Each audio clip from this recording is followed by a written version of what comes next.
Abangan ninyo hanggang dulo ang ating video mga kabay. Nagluto tayo ng napakasarap na sinigang na karning baboy. Ang sarap na lutuin natin ngayon mga kabay.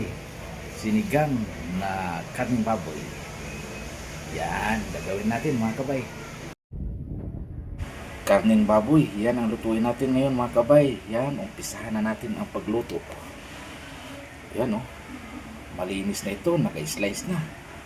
Ready na to sa lutuan mga kabay. Nag-umpisa na tayo magluto mga kabay. Yan no. Sinalang na natin ang karne para lumambot na ito. At saka kung lumambot na, saka na isabay natin yung nga gulay. Yan. Yan no.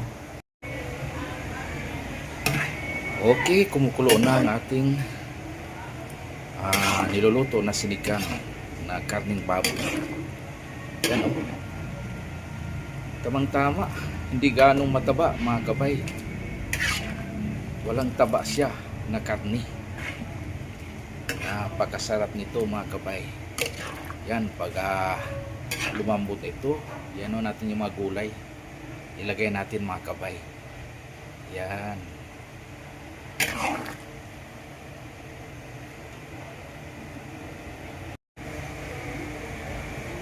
Okay.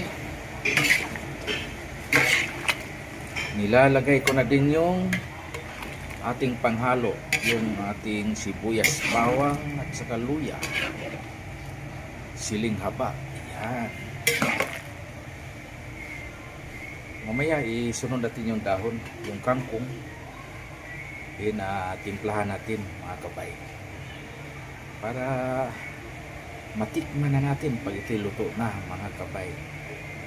Yan.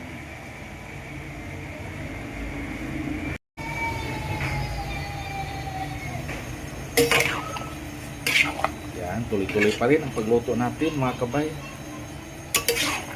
Nilagay ko na yung okra at saka sitaw. Yan. Para tamang-tama pag malambot na yung karne, sabay na doon sa mga gulay nga nilagay natin mga kabay. Yan o. Yan. Maya timplahan natin ito.